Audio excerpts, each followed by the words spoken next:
KBC में करोड़पति पति। सूरज के जीवन का एक ही फंडा था कि मेहनत तो गधा भी करता है, घर बैठे जो कमाए समझदार वही होता है। इसीलिए उसने कभी नौकरी ही नहीं ढूंढी। इस बात से हालांकि उसकी पत्नी शिखा बिल्कुल भी अग्री नहीं करती थी, पर फिर भी सूरज को समझाना बेकार था।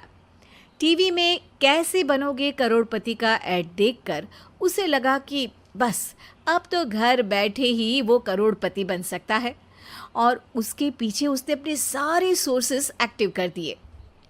2 हफ्ते में उसके कलीग के साले के पड़ोसी के बेटे का सोर्स निकलता है जो कि उसे शो में पहुंचा सकता है, और सूरज उससे मिलने चला जाता है। अच्छा, तो हमें मुकेश जी बता रहे थे कि आप हमें शो में पहुंचा सकते हैं। हाँ, उसमें कोई तकलीफ नहीं है। मैं कल अगर कोशिश करूँ तो इसी महीने में आपका नंबर आ जाएगा। अरे ये तो बहुत बढ़िया हो गया। अच्छा, वो सिलेबस और क्वेश्चन पेपर का कोई जुगाड़ है क्या? उसका तो कोई जुगाड़ नहीं है। तो वो वाकई में कुछ भी पूछ सकते हैं? हाँ, वो तो बच्चन जी पर है, जो पढ़ते हैं वो पूछ लेते हैं। पहली कोशिश फेल होने पर अब सूरज के सामने एक बहुत बड़ा सवाल था कि आखिर जवाब कहाँ से लाए। तब शिखा ने एक सजेशन दिया, क्यों ना सूरज अपने चचेरे भाई सुमित से मदद मांगे, जो कि यूपीएससी की तैयारी कर रहा था। हालांकि इतनी मेहनत करना सूरज को समझ में नहीं आता था, पर कोई और रास्ता ना मिलने पर वो आखिर सुमित से बात करता है। अरे सुमित, हमारा कैसे बनोगे करोड़पति के लिए सिलेक्शन होने वाला है। तुम हमें थोड़े चिट बनाने में मदद करोगे क्या? अरे भैया, चिट बनाए तो सालों हो गए, उसमें हमारा एक्सपर्टीज नहीं है, बल्कि आप बोलो तो हम आपकी पढ़ने में ज़रूर मदद कर सकते हैं। हट, कैसी अनाप शराब बातें कर रहा है तू। सूरज ने सुमित को मना तो कर दिया था, पर तैयारी करने के सिवाय कोई चारा उसे दिख भी नहीं रहा था। खासकर जब 12 के पेपर लीक करने के एक्सपर्ट शुक्ला जो भी हाथ जोड़ लेते हैं। आखिर सूरज को सुमित के पास जाना ही पड़ा, और उसने सुमित और शिखा से वादा किया कि वो बहुत मेहनत करेगा। 1 महीने की तैयारी के बाद फाइनल हुआ कि शो से 1 हफ्ते पहले एक ट्रायल खेला जाएगा, जहां पर सारे रिश्तेदार ऑडियंस की जगह पर होंगे और शिखा सवाल पूछेगी। दूर दराज से भी रिश्तेदार आकर हाजिर हो गए देखने कि आखिर कैसे बनेगा सुमित करोड़पति। सब कुछ सेट था, और इतने में सूरज आकर अपना स्पीच देता है। ये 1 महीना मेरे लिए आसान नहीं था, पर अपने भाई सुमित और अपनी पत्नी शिखा की मदद से मैं इतनी दूर पहुंच पाया हूँ। मेरे मम्मी पापा के आशीर्वाद ने भी बहुत साथ दिया है मेरा। मैं उम्मीद करता हूँ कि आज के शो में आप लोगों को बहुत मज़ा आएगा। साक्षी पहला सवाल पूछती है और पूरे कमरे में सन्नाटा छा जाता है। इंडिया में कितने स्टेट्स हैं? 3, सॉलिड, लिक्विड और गैस। अरे रुकिए, तो ऑप्शंस तो देने दीजिए। इतने में 5वीं कक्षा का चिंटू बोल उठता है। अरे क्या मामा, आप तो पहले सवाल पर ही आउट हो गए। अरे बेटा, पहला सवाल तो ट्रायल होता है ना। अरे तुम अब देखना। देखने जैसी बात तो थी ही। सूरज को इतना शांत किसी ने नहीं देखा था। कभी कभी तो लगता था मानो सूरज आंख खोलकर ही सो गया हो। मामा जल्दी करो प्लीज, कल सुबह पनवेल भी तो निकलना है। अरे हट, कंसंट्रेट करने दे मुझे।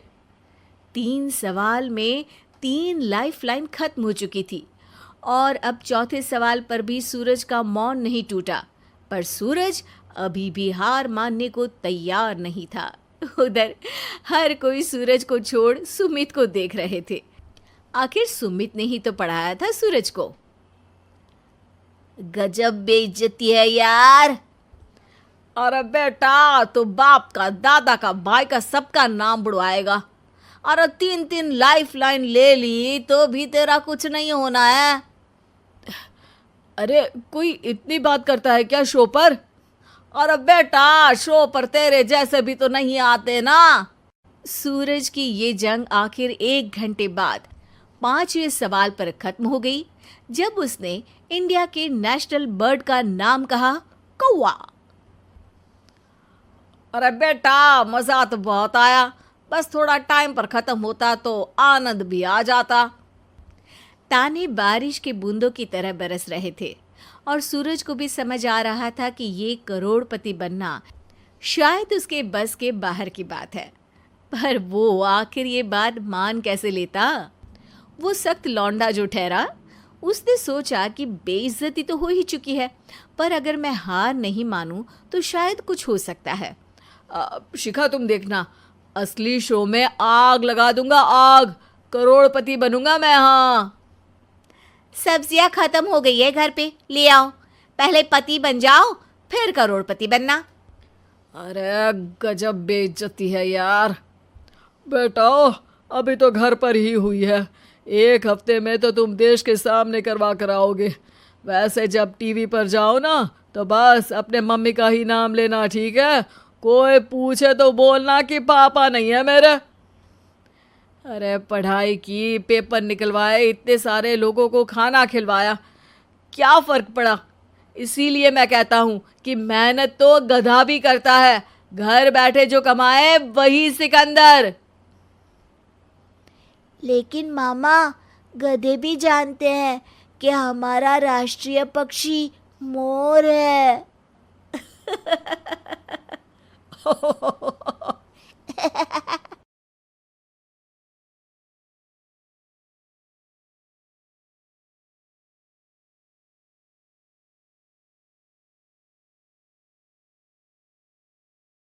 हेलो। हाँ बोल। मिस कॉल था तेरा? हाँ, जिंदा आया मर गया ये पूछने के लिए फोन किया था। साले कहाँ गायब है इतने दिन से? अरे क्या बात है, तेरी आवाज सुनकर तो लग रहा है बहुत मिस किया तूने मुझे। नहीं, बस अचानक ये रियलाइज हुआ कि काफी दिनों से किसी चूतिए के साथ संपर्क नहीं हुआ मेरा। हाँ, उसी को मिस करना कहते हैं। मैं भी यही सोच रहा था कि एक हराम का पिल्ला है जो कभी सामने से कॉल मैसेज नहीं करता। हाँ हाँ ठीक है, चल अभी किया ना मैंने, बता मिलने कब आ रहा है? हाँ आ रहा हूँ। इतना उतावला क्यों हो रहा है? और नहीं फील कर रहा है क्या? हाँ, तुझे देखे बिना ऑर्गेज़म अटका पड़ा है मेरा। भोसड़ी के बकचोदी मत कर, जल्दी मिलने आ। आया चल।